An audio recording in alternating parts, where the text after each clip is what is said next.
시편 119편 81절에서 88절까지 말씀 여러분 잠깐 교독하도록 하겠습니다. 시편 119편 81절에서 88절 말씀입니다. 나의 영혼이 주의 구원을 사모하기에 피곤하오나 나는 주의 말씀을 바라나이다.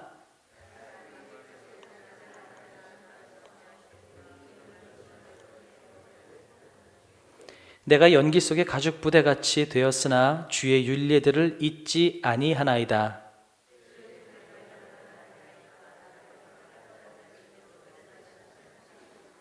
주의 법을 따르지 아니하는 교만한 자들이 나를 해하려고 웅덩이를 팠나이다.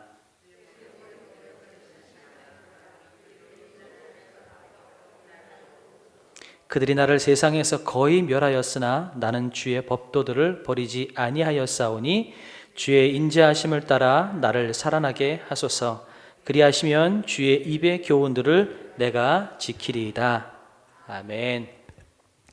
아까 권사님께서 기도를 정말 이렇게 잘 해주셨는데 정말 필요한 기도를 한 가지를 더 해주셨었어요. 뭐냐면 제가 원래는 한 번 더 기도합시다라고 하려고 그랬는데 권사님께서 대표 기도로 다 해주셨어요. 이게 뭐냐면 우리 담임 목사님의 건강을 위해서 좀 기도했으면 좋겠다라는 생각이 사실 들었었거든요. 이것 오늘 말씀과 연결을 해서 말씀을 드리면 이 시편 119편이잖아요. 저희가 새벽기도 인도를 하면서 하나님께 소박하게나마 기도를 했었습니다. 하나님 시편 119편만은 설교하지 않도록 해주십시오. 왜냐하면 너무 길어요. 너무 길고요. 시편 119편이 긴데다가 이게 비슷한 내용들이 계속해서 반복이 돼요. 그래서 이거 시편 119편은 어떻게 설교를 할까 이런 항상 고민이 저한테 있었거든요. 이게 불행인지 다행인지 모르지만 이 코로나 사태 때문에 새벽 예배가 하나로 줄어들고 시편 119편을 전부 다 담임 목사님께서 다 하셨어요.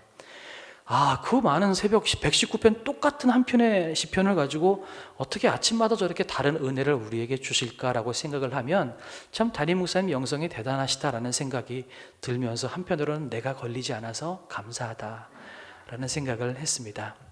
더 감사한 것은 앞으로도 일주일 더 남았습니다. 시편 119편이 일주일이나 더 남았어요. 주여.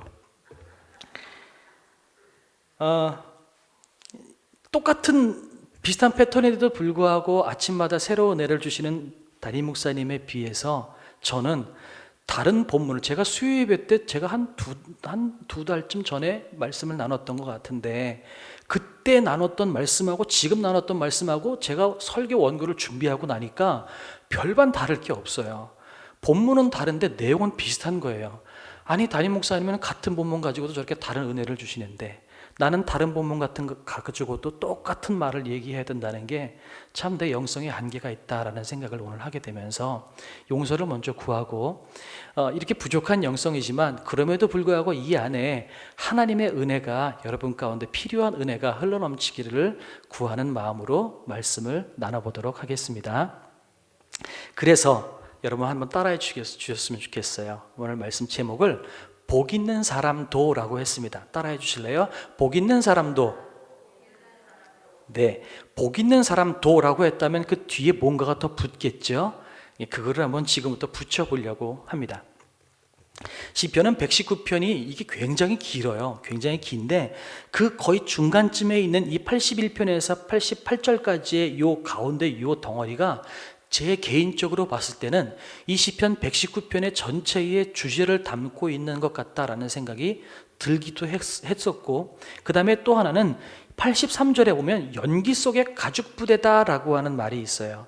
저는 이 연기 속의 가죽 부대라는 말이 제 뇌리에 박혀가지고 이게 꽂혀가지고 한 3, 4일 동안 연기 속의 가죽 부대를 계속해서 머릿속에다가 이렇게 묵상을 하면서 지내오다가 이제 이거를 나누려고 여러분께 이제 이 본문을 제시를 드린 겁니다.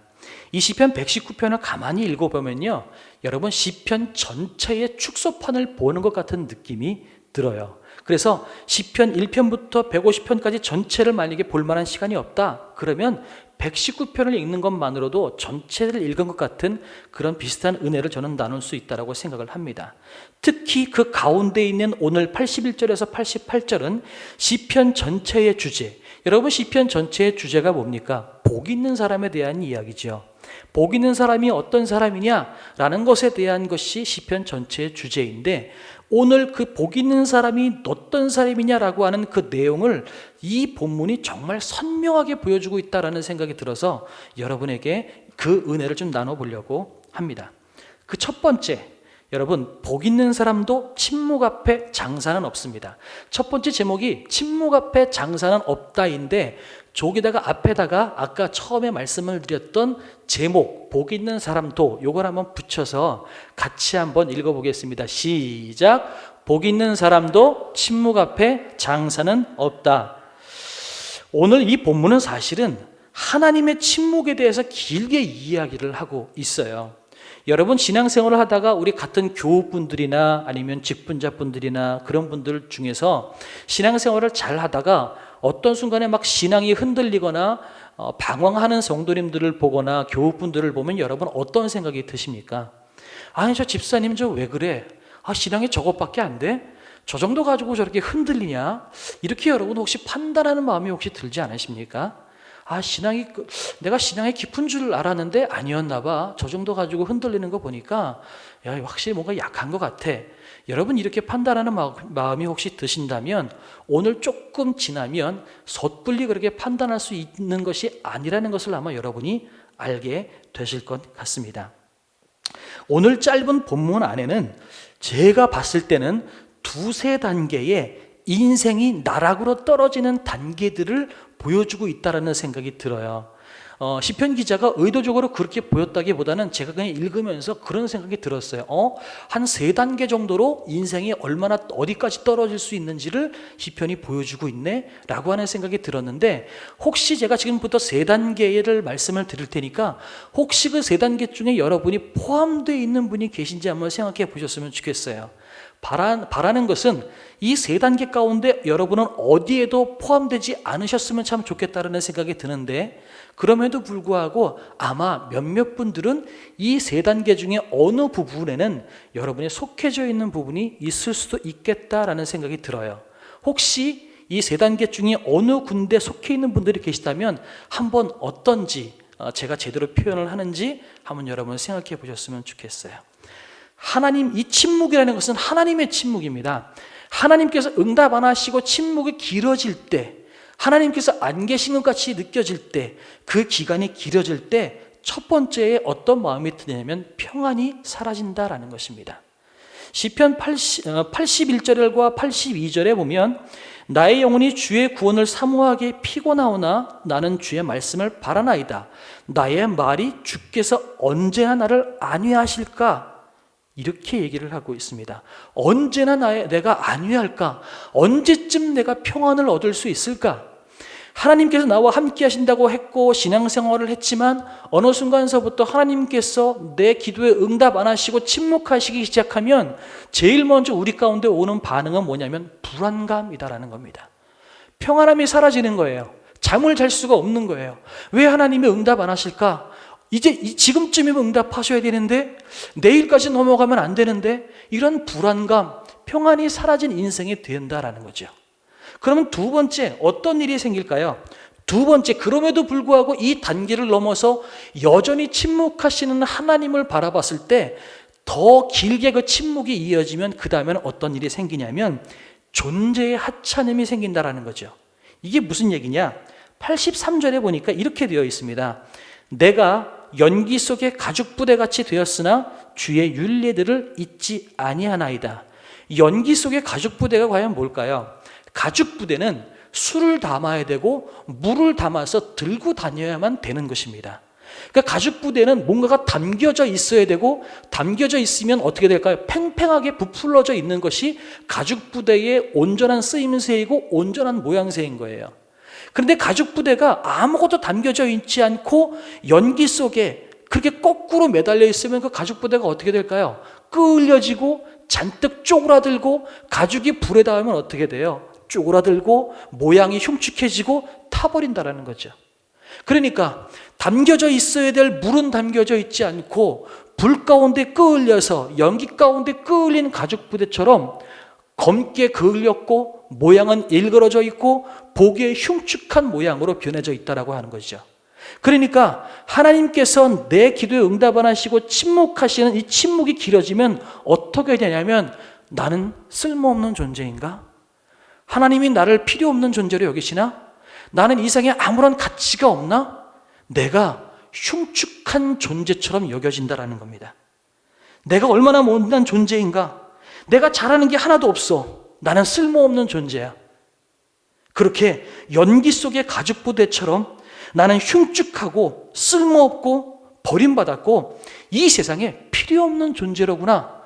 이렇게 내 존재가 가치 없는 존재처럼 여겨지기 시작한다는 거죠. 이게 2단계입니다. 그럼 3단계, 여기서 한 번 더, 여기서 계속 하나님께서 조금 더 침묵하시면 그 다음엔 어떤 일이 생기냐면, 나는 망했다라는 생각이 들어요. 87절에 보니까 이렇게 되어 있어요. 그들이 나를 세상에서 거의 멸하였으나 라고 이야기를 하고 있습니다. 무슨 얘기인가요? 내 주변에 나를 짓누르는 이 고통, 고난, 대적자들, 이 어려운 환경들이 나를 짓눌러서 이제는 내가 막다른 골목까지 왔다.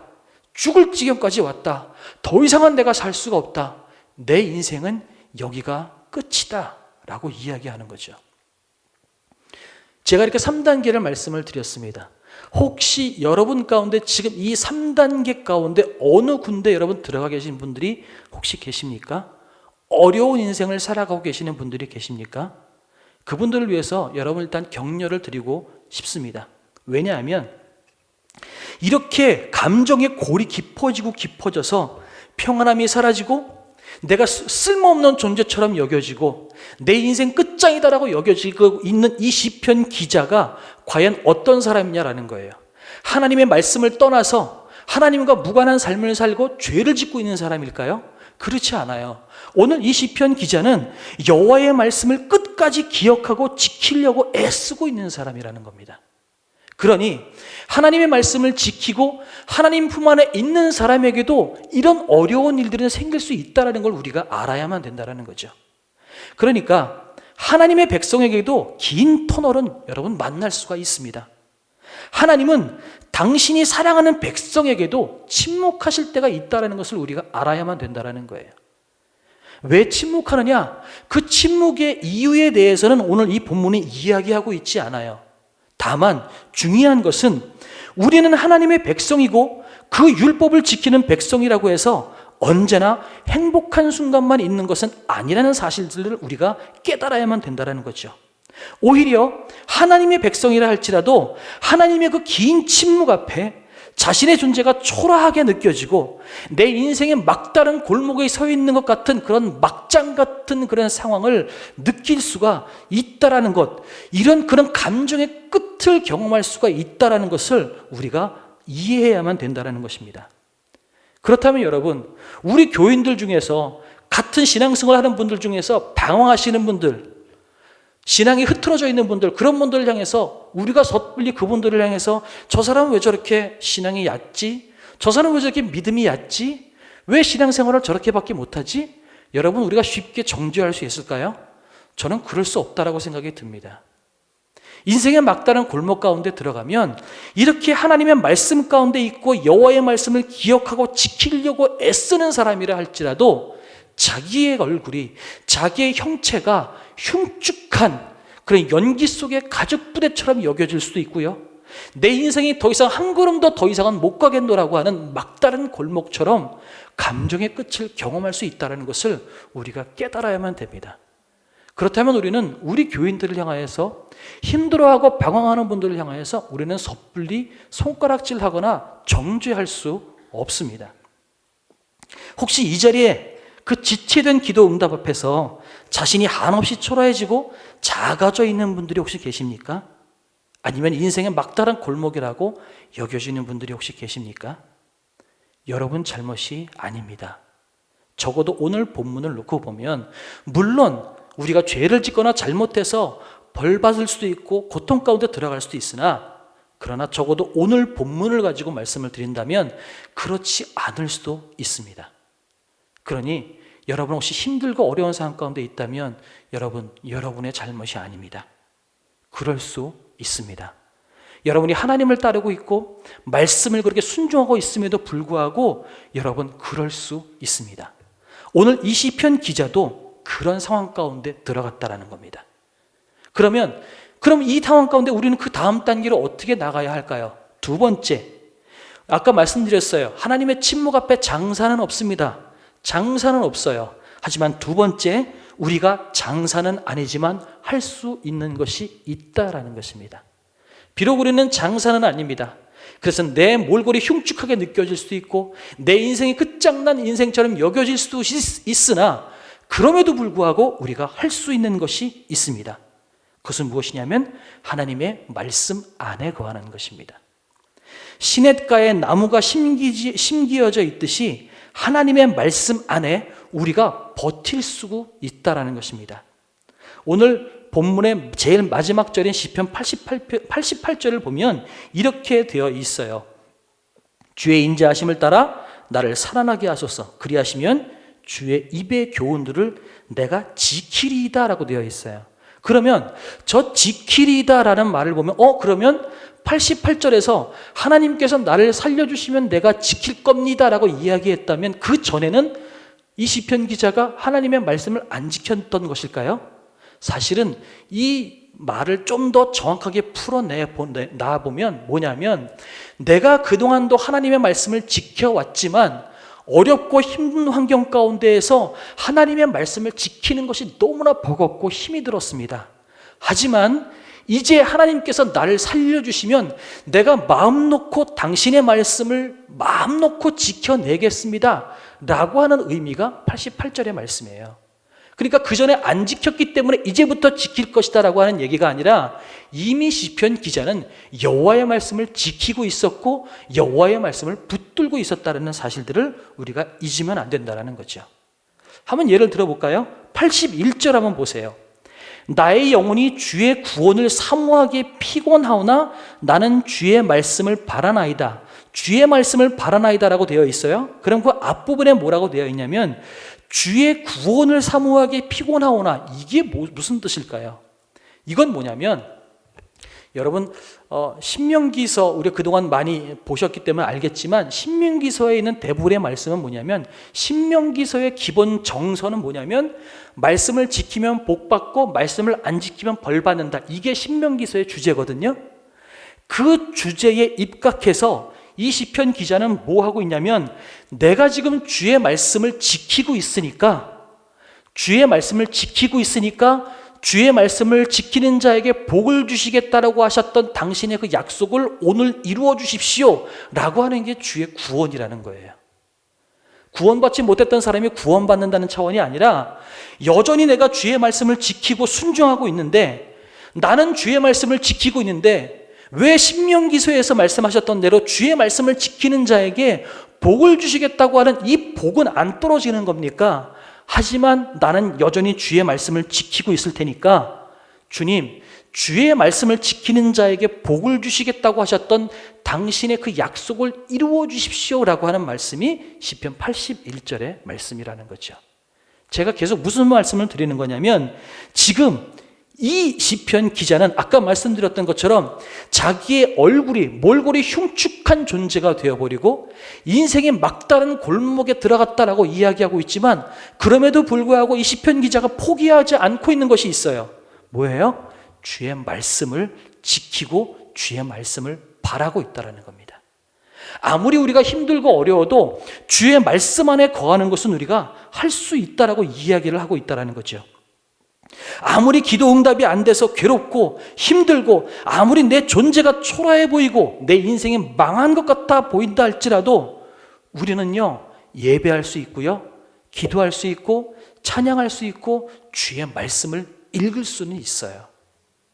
아무리 인생이 끝난 것 같다 할지라도 우리는 할 수 있는 것이 있다는 것입니다. 여러분, 우리가 인생의 터널을 지나가다 보면 의욕이 막 떨어지고 힘이 빠져서 아무것도 할 수 없을 때가 있어요. 여러분 그런 경험 해보신 적 있으신가요? 어려운 것 때문에 기도를 막 해요. 처음에는 막 삿대질도 해가면서 소리도 고래고래 쳐가면서 눈물도 뿌려가면서 기도를 합니다. 근데 그래도 하나님의 응답을 안 하세요. 그 힘든 시간이 조금 더 지나면 나중에는 어떻게 되냐면 아무 말도 할 힘이 생기질 않아요. 그냥 예배당에 나오면 앉아가지고 울기만 하고 한숨만 푹푹 쉬는 것 말고는 주여 한마디도 나오지 못할 만큼 버겁고 힘들 때가 있다라는 겁니다. 또 어떤 케이스가 있냐면 하나님이 나한테 응답 안 해주는데 내가 뭐하러 하나님한테 예배를 해? 그리고서 막 마치 탕자처럼 하나님한테 삿대질하고 막 하나님한테 대들고 하나님이 나를 돌보지 않으니까 나도 하나님 떠나겠습니다. 당신 말 안 듣겠습니다. 라고 반항도 할 수가 있습니다. 여러분 그럴 수 있어요. 그런 일이 생길 수 있어요. 그런데 여러분 제가 초반에 이 시편 119편은 시편 전체의 주제를 드러낸 것 같다고 제가 했던 말을 기억하시죠? 시편 전체의 주제가 뭡니까? 아무리 힘이 빠져도 아무리 신음소리 하나 낼 수 없을 만큼 괴롭고 힘이 없어도 하나님의 말씀 안에 거하는 자가 복된 자다라는 것입니다. 누가 복된 자입니까? 기도가 응답이 안 되고 내 문제가 하나도 풀어지지 않아서 도무지 주여 한마디 얘기할 수 없을 만큼 괴로운 상황 가운데 있다 할지라도 우리가 주의 말씀 위에 서 있으면 그 사람은 복된 사람이다 라고 이야기하고 있는 겁니다. 그래서 세 번째, 말씀 안에 거할 때 소망을 붙들 수가 있습니다. 혹시 여러분 그런 경험 해보신 적 있으세요? 저는 그런 경험 해본 적이 있는데 용서를 구하고 오래전 경험을 잠깐 말씀을 드리겠습니다. 하나님이 아무리 기도해도 응답을 안 하시는 거예요. 그러니까 나중엔 막 짜증이 나니까 욕도 하다가 나중에는 한숨소리도 안 나오고 그냥 강대상 위에 올라가서 아무도 없는 그 새벽에 강대상에 들어가서 자정에 들어가서 그 십자가 불빛 아래에서 펑펑 울기만 하다가 끝날 때도 있었어요. 근데 그러다가 나중에는 어떻게 했냐면 좋습니다 까짓거 당신이 나 안 돌보면 나도 당신 버리겠습니다 라고 하고 내가 신앙을 버리겠노라고 하나님께 얘기했던 적이 한 번이 있었어요. 한번 여러분 그런 경험 한번 해보세요. 하나님이 너무 침묵하시면 하나님 당신 침묵하시면 나도 당신 안 돌볼 거 돌보는 건 아니죠. 나도 예배 안 합니다. 이렇게 한번 해보세요. 나가보세요. 그럼 어떻게 되는 줄 아세요? 저희가 하나님 품을 떠난다고 여러분 상황이 좋아집니까? 여전히 상황은 퍽퍽하고 어려운 상황 그대로 있어요. 그럼 상황을 기댈 수는 없어요. 그러면 여러분 자신을 한번 돌아보세요. 여러분 자신은 어떠세요? 여러분이 여러분 스스로를 믿고 기댈 수 있습니까? 내 감정도 내가 주체하지 못하고 컨트롤하지 못하는데 내가 내 자신을 믿을 수 있습니까? 못 믿어요. 내가 하나님 안 믿겠습니다. 하나님한테 이제 더 이상 기대지 않겠습니다 라고 나가보세요. 기댈 데가 없어요. 나갔더니 나중에는 어떤 생각이 드냐면 하나님이 침묵하셨지만 그래도 내가 당신밖에 나 기댈 데가 없습니다. 아무 데도 기댈 데가 없습니다. 그리고 돌아오게 되더라는 거죠. 집 나간 탕자가 내가 머슴으로 살더라도 내가 아버지 집에 들어가는 게 낫겠다. 품꾼으로 살더라도 그래도 아버지 집에 가면 밥이라도 얻어먹겠지 라고 다시 집 안으로 들어오는 것처럼 하나님이 나를 버리셨으니까 나도 하나님 안 믿겠습니다. 그런데 하나님 품을 떠나면 정말 기댈 데가 없어요. 그러니 결국은 주님 품으로 돌아올 수밖에 없다라는 겁니다. 여러분, 오늘 본문 가만히 보면요, 이 시편 이 본문 보면 81절에서 88절까지 보면 결론이 잘 나질 않아요. 한번 볼까요? 88절 한번 보실래요? 주의 인자하심을 따라 나를 살아나게 하소서. 그리하면 주의 입의 교훈들을 내가 지키리이다 라고 이야기하고 있어요. 그러면 지금 이 시편 기자를 주님께서 살리신 겁니까? 안 살리신 겁니까? 아직은 안 살리신 거예요. 결론이 안 났죠. 그런데 그러면 88절은 이렇다면 시편이 끝날 때는 그래도 결론이 나겠지. 시편 119편이 마무리될 때는 어떻게 끝나는 줄 아십니까? 이 시편 119편은 계속해서 반복적으로 하나님은 주의 발은 주의 말씀은 내 발의 등이고 내 길의 빛입니다. 주의 말씀은 신실하십니다. 이렇게 했다가 하나님 난 너무 힘듭니다. 눈물이 너무 납니다. 괴롭습니다. 아픕니다. 이렇게 시편 119편은 계속해서 올라갔다 내려갔다를 반복해요. 그렇게 반복하다가 마지막 시편 119편 175절 176절에 어떻게 끝이 나는지 한번 보시기 바랍니다. 내 영혼을 살게 하소서. 그리하시면 주를 찬송하리이다. 주의 규례들이 나를 돕게 하소서. 이른 양같이 내가 방황하오니 주의 종을 찾으소서. 내가 주의 계명들을 잊지 아니함이니이다. 보세요. 결론이 났습니까? 아직도 결론이 안 났어요. 오늘 마지막도 내가 이른 양같이 내가 지금 방황하고 있습니다. 날 좀 찾아주십시오. 그러면 내가 살겠습니다 라고 이야기로 마무리가 되고 있어요. 그러면 지금 이 시편 기자가 방황이 끝난 겁니까? 안 끝난 겁니까? 안 끝난 거죠. 그런데 왜 시편 119편은 여기서 마무리가 되고 있을까요? 도대체 시편 119편이 이야기하고 있는 복은 뭡니까? 여러분, 비록 결말은 나지 않았다 할지라도 시냇가에 나무가 심겨져 있듯이 내 발이 말씀 위에 서 있고 그 말씀 위에서 소망을 말씀 가운데 두는 삶, 이것이 복된 삶이다라는 것을 시편 119편이 이야기해주고 있는 것이라는 겁니다. 여전히 인생은 괴롭고 눈물이 납니다. 여전히 하나님은 나에게 침묵하시는 것 같습니다. 두 손을 들 힘조차 남아있지 않아요. 주여를 외칠 만한 한숨의 호흡도 내 안에 남아있지 않아요. 인생이 너무나 괴롭습니다. 그러나 그럼에도 불구하고 주의 말씀 안에 거하면서 주님께서 나를 살리실 거야 라고 하는 소망을 갖는 것, 이게 복된 삶이다 라고 이야기하고 있는 겁니다. 여전히 고난과 어두움은 현재 진행형이지만 하나님의 말씀을 붙들고 그 말씀을 소망으로 삼고 살아가는 삶, 이 삶이 복된 삶이다라는 것을 이야기해 주는 것이 시편 119편의 주제라는 거죠. 사랑하는 성도님들, 여러분은 복된 삶을 살고 계십니까? 그렇습니다. 여러분은 복된 삶을 살고 계세요. 여러분이 얼마나 눈물을 흘리시건 간에, 여러분의 인생이 얼마나 깊은 나락으로 떨어져 있든지 간에 여러분은 지금 예배의 자리에 나와 있고 주의 말씀을 사모하여서 이 저녁에 주 앞에 나와 있다면 여러분은 복된 분들입니다. 저도 또한 그렇습니다. 어떤 때는 연기 속의 가죽부대처럼 초라한 인생 같고 거의 멸망한 것처럼 바닥을 치는 인생일지라도 우리가 주의 말씀을 놓지 않는 한 우리는 복된 사람이고 그 주의 말씀이 우리를 살게 하실 것입니다. 그래서 모든 사람들이 절망을 이야기할 때, 더 이상 소망이 없다라고 이야기할 때 우리는 그 주의 말씀을 힘입어서 아니다, 희망이 있다, 아직까지도 우리는 깊은 터널 가운데 있지만 그래도 우리는 빛을 볼 수 있다, 아직까지도 우리는 문제가 해결이 안 됐지만 반드시 해결될 거다, 이 희망을 마음속에 품고 있는 사람이 복된 삶이다라는 겁니다. 그래서 제가 말씀드렸죠. 시편 전체를 시편 119편이 이야기하고 있는 것 같다고요. 시편 1편이 어떻게 시작합니까? 복 있는 사람은 이라고 출발을 하고 있습니다. 시편 1편이 복 있는 사람이 이런 사람이다라고 규정하고 출발하듯이 이 시편 119편은 1절, 2절에서 이렇게 이야기를 하고 출발을 해왔었습니다. 한번 볼까요?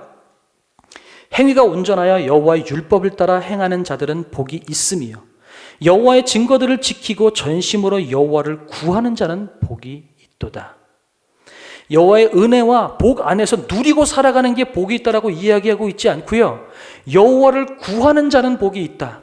여전히 우리는 터널 같은 인생을 살아가고 있지만 그러나 우리가 여호와를 잊지 않고 그분을 찾고 그분을 갈망하고 그분 안에서 소망을 두고 있다면 우리는 복된 사람이다. 시편 1편이 이야기하고 있는 것처럼 시절을 쫓아 과실을 맺는 것처럼 시편 1편이 복 있는 사람에 대해서 이야기하고 있는 것처럼 시편 119편도 동일하게 너의 인생이 아무리 팍팍하다 할지라도 네가 여호와를 구하고 있다면, 여호와를 잊지 않고 있다면, 그 말씀 안에 말씀의 테두리 가운데 네가 살아가고 있다면 너는 누구보다 복된 자다. 세상 사람들은 응답되는 것이 복이라고 이야기하고 부자 되는 것이 복이라고 얘기하고 걱정 근심 하나도 없는 것을 복이라고 이야기할지 모르지만 아니다. 내가 너와 같이 있으면 그게 복인 거다. 네가 나를 잊지 않고 있으면 그게 복인 거다. 네가 말씀 안에 있는 거면 그게 복인 거다. 네가 비록 울고 있다 할지라도 아파한다 할지라도 한숨 한번 내쉴 만큼 힘이 남아있지 않다 할지라도 네가 말씀 안에 있다면 그게 복된 거다. 하나님이 이 시편 119편을 통해서 우리에게 그 이야기를 해주고 있습니다. 이렇게 말씀 안에서 소망을 찾을 수 있고 그 소망을 붙들 수 있는 것, 이게 우리 하나님의 자녀된 삶, 복 있는 자의 삶이 아닐까 생각이 듭니다. 그렇다면 다시 한번 여쭙습니다. 여러분은 복된 삶을 살고 계십니까? 예, 복된 삶을 살고 있습니다. 때로는 내 존재가 연기 속의 가죽 부대처럼 흉측하게 보이고 이 세상에 쓸모없는 존재같이 보인다 할지라도, 때로는 내 인생이 오늘 하루 자고 내일 아침에 눈 뜨면 더 이상 살아갈 힘이 없을 것처럼 막다른 골목인 것처럼 여겨진다 할지라도, 여러분, 우리가 주의 말씀 안에 있다면 우리는 복된 자라는 사실을 우리가 잊지 않았으면 좋겠어요. 그렇다면 우리가 무엇을 구해야 될까요? 결론입니다. 하나님, 응답을 주십시오. 물론 이것도 중요하죠. 응답되는 게 중요하죠. 그러나 그 이전에 우리가 기도해야 될 것은, 적어도 오늘 시편 119편 81절에서 88절을 보고 나서 우리가 구해야 될 것은, 하나님 기도에 응답을 주십시오, 해답을 주십시오, 부요함을 주십시오, 평안함을 주십시오가 아니라, 하나님, 나는 주님 당신만을 구합니다. 이것이 우리의 기도가 되어야 한다는 겁니다. 그래서 지금 이 찬양을 한번 해보려고 합니다. 나 무엇과도 주님을 바꾸지 않으리, 이 찬양을 해보려고 하는데요, 특별히 앞부분 가사가 여러분 각오하고 부르셔야만 되는 가사입니다. 나 무엇과도 주님을 바꾸지 않으리, 다른 어떤 은혜 구하지 않으리. 하나님, 기도 응답 안 돼도 좋고, 여전히 내 인생 팍팍해도 좋고, 여전히 내가 눈물 가운데 있어도 좋고, 여전히 내가 한숨 가운데 있어도 좋습니다. 주님만 내 옆에 있다면 나는 그것으로 만족합니다. 이런 내용의 가사 아니겠습니까? 여러분, 이렇게 구할 수 있겠습니까? 비록 용기가 나지 않고 이렇게 진심을 다해서 고백하지 못한다 할지라도, 오늘 하루만큼은 이 본문 말씀에 의지하여서 우리가 의지를 다해서 우리가 그렇게 찬양해보고 싶습니다. 하나님, 다른 어떤 은혜 구하지 않고 주님 당신만을 나는 구합니다. 주님이 내 안에 있으면 나는 모든 것들이 부족하다 할지라도 나는 만족합니다. 그 마음을 담아서 우리가 잠깐 우리가 이 찬양을 한번 불러보고 또한 기도하기 원합니다. 한번 불러볼까요? 나 무엇과도 주님을 바꾸지 않으리, 다른 어떤 은혜 구하지 않으리, 오직 주님만이 내 삶의 도움이시니 주의 얼굴 보기 원합니다. 주님 사랑합니다. 주님 사랑해요.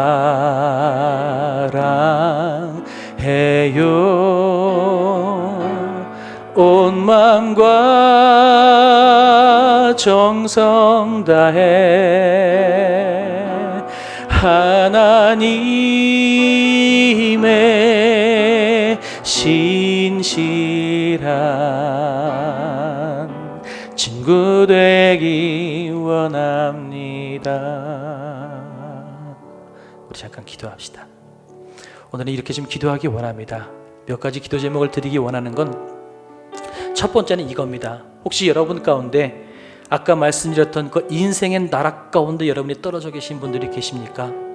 삶에 평안함이 없고 잠을 잘 수가 없고, 내 존재가 마치 이 세상에서 쓸모없는 존재처럼, 하나님이 나를 버리신 것처럼, 여전히 하나님은 나에게 침묵하시고, 나는 맨날 눈물을 뿌려가면서 하나님 앞에 부르짖고 있음에도 불구하고 기도는 전혀 응답이 되지 않고, 하나님은 마치 내게서 고개를 돌리신 것처럼, 내가 이 세상에 쓸모없는 존재처럼 여겨지도록 그렇게 하나님이 침묵하시는 것 같은 상황 가운데 여러분 노인분들이 혹시 계시지는 않습니까? 인생의 막다른 골목 가운데 서 있어서 더 이상 소망이 없다, 하나님이 나를 버리셨다는 내 생각 때문에 여러분 괴로워하시는 분들이 계십니까? 여러분, 이 시간에 기도하는 것은 그렇지 않습니다. 시편 기자에게도 그런 감정이 있었습니다. 하나님은 당신이 사랑하는 백성에게도 이런 상황들을 주시기도 하십니다. 그렇다면 아니다, 하나님이 나를 버리신 것이 아니다, 반드시 소망이 있다, 반드시 응답하실 것이다, 나는 쓸모없는 존재가 아니다, 나는 흉측한 존재가 아니다, 내 인생 막다른 골목에 서 있지 않다, 하나님께서 나를 아직도 버리지 않으셨고 나를 사랑하셨다. 여러분, 이 기도를, 믿음의 선포를 우리가 하기를 원합니다. 또 한 가지 기도하기 원하는 것은, 하나님, 내가 주님을 구하는 삶을 살 수 있도록 하나님 도와주시옵소서. 어려움 가운데 아무리 힘들고 어렵다 할지라도 내가 주의 말씀을 떠나지 않는 삶을 살 수 있도록 하나님 도와주십시오. 아무리 어렵고 괴로워도 주의 말씀을 붙잡는 삶을 살아갈 수 있도록 도우시고, 하나님을 부르고 주를 찾는 인생으로 살아갈 수 있도록 하나님 도와주시옵소서. 이것이 우리의 두 번째 기도 제목이 됐으면 좋겠습니다. 그리고 세 번째 기도 제목, 하나님, 우리 교우들 가운데에 인생의 막다른 골목에 빠져서 버림받은 인생처럼 그렇게 괴로워하는 사람들이 얼마나 많이 있습니까? 하나님은 그렇게 생각하고 계시지 않음에도 불구하고, 나는 버림받은 인생이다, 나는 흉측한 존재다, 나는 인생에 쓸모없는 존재다, 그렇게 수도 없이 많은 마음의 병과 우울증과 괴로움과 아픔 가운데서 눈물을 흘리고 있는 성도님들이 얼마나 많이 있습니까? 주님, 그 성도님들, 우리 사랑하는 교우들 주님께서 찾아가 주셔서 그들을 위로해 주시고 회복시켜 주십시오. 말씀 안에서 그들이 회복되는 역사가 일어날 수 있도록 하나님 도와주시옵소서. 제가 여러분에게 지금 세 가지 기도 제목을 드렸습니다. 우리가 세 가지 기도 제목 가지고 기도하시고, 우리가 자유롭게 기도하시다가 우리가 돌아가시면 좋을 것 같습니다. 우리 힘차게 주여 한번 외치고 나서 우리가 기도하며 나가도록 하겠습니다. 기도하시겠습니다. 주여. 아버지 하나님, 우리가 주 앞에 기도합니다. 주님, 그렇습니다. 주님, 시편 119편을 통하여서 하나님께서 우리에게 말씀하시는 것은, 이 시편 기자의 삶이 마치 우리의 인생과 같이, 아버지 하나님, 마치 롤러코스터를 타듯이 올라가기도 하고 떨어지기도 하고, 어떤 때는 하나님의 은혜 가운데 감격하기도 하다가도, 주님, 내 눈물이 시냇물로 흘러갑니다. 내가 괴롭습니다. 내가 죽을 것 같습니다. 내가 저 연기 속의 가죽 부대처럼 흉측한 존재입니다. 하나님, 내 인생의 막다른 골목에 들어가 있습니다.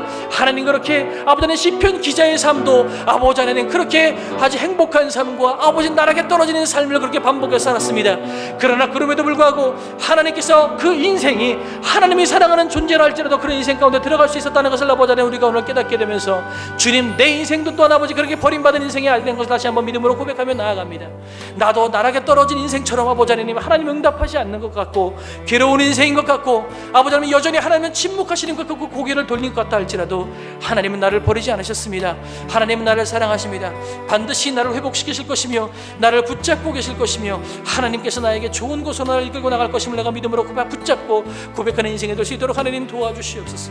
여전히 하나님이 내 인생 가운데 침묵하고 계시다 할지라도, 하나님, 내 존재가 흉측한 존재가 아니라, 내 인생이 흉측한 인생이 아니라 하나님께 사랑하시는 시편 기자와 같은 인생이라는 것을 아버지 내가 믿음으로 고백하는 인생을 살아갈 수 있도록 하나님 도와주시옵소서. 또 아버지, 그 인생 가운데 내가 바라고 원하는 것은 아버지 내가 주님을 찾기를 원합니다. 아무리 괴롭고 내가 아무리 나락에 떨어진 인생인 것 같다 할지라도 내가 주의 곁을 떠나며 주의 말씀을 떠나지 않는 삶을 살아갈 수 있도록 하나님 도와주시옵소서. 아무리 그 미친목 앞에 장사는 없다지만 그럼에도 불구하고 내가 주의 말씀을 떠나지는 않게 하나님 도와주시옵소서. 주를 찾게 하시고 주의 말씀을 붙잡게 하시고, 오히려 더욱더 주를 붙잡고 주님을 부르는 인생을 살아갈 수 있도록 아버지 하나님 우리 삶을 주님께서 도우시고 인도하여 주시옵소서. 또한 바라고 원하는 것은 아버지 하나님 우리 사랑하는 성진의 교우들 가운데 주님께서 함께하여 주시옵소서. 우리는 주의 말씀을 찾고 예배하는 것 가운데 우리는 다시 한번 하나님께서 우리를 사랑하셨다, 우리가 하나님 안에서 소망을 잡을 수 있다라고 우리가 믿고 다시 한번 나갈 수 있지만, 하나님, 이 사랑하는 성진의 교우들 가운데 얼마나 많은 사람들이 지금 이 코로나19로 인해서 어려움 가운데, 괴로움 가운데 낙심하고 좌절하고, 아버지 마음의 병으로, 아버지 또 인생의 괴로움으로, 병으로, 아버지 하나님 여러 가지 어려움으로 하나님 좌절하고 낙담하고, 아버지 그들의 인생을 마치 연기 속의 가죽 부대처럼 그렇게 쓸모없는 존재라고 여기며 얼마나 많은 사람들이 그렇게 낙담하고 주저앉아 있습니까? 하나님, 주님께서 회복시켜 주시옵소서. 그들에게 찾아가 주셔서 주의 말씀으로 그들을 다시 한번 일으켜 세워주시고, 하나님 그들에게 다시 한번 주의 말씀 안에서 주님을 예배하는 것 가운데에서 치유되고 회복되어지는 회복의 영을 주님 부어주시옵소서. 다시 한번 일어서게 하나님 도와주시옵소서. 다시 한번 소생하게 하나님 도와주시옵소서. 우리가 주의 말씀을 찾아 나갈 수 있도록 하나님 도우시고 응답하여 주시옵소서. 아버지 하나님, 오늘도 우리가 주의 말씀 앞에 아버지 기도 제목 가지고 나왔습니다. 주님, 우리는 소망이 없는 것 같으나 그러나 우리가 주님 안에 참된 소망이 있음을 우리가 믿음으로 고백하오니 주님, 우리가 그 소망 안에서 주저앉지 않게 하시고 일어나서 다시 한번 걸어나갈 수 있도록 하나님 도와주시옵소서. 주님, 우리의 기도를 헤아리시는 주님, 우리의 마음을 아시는 주님, 우리에게 응답하여 주시옵소서. 주님 도와주시옵소서.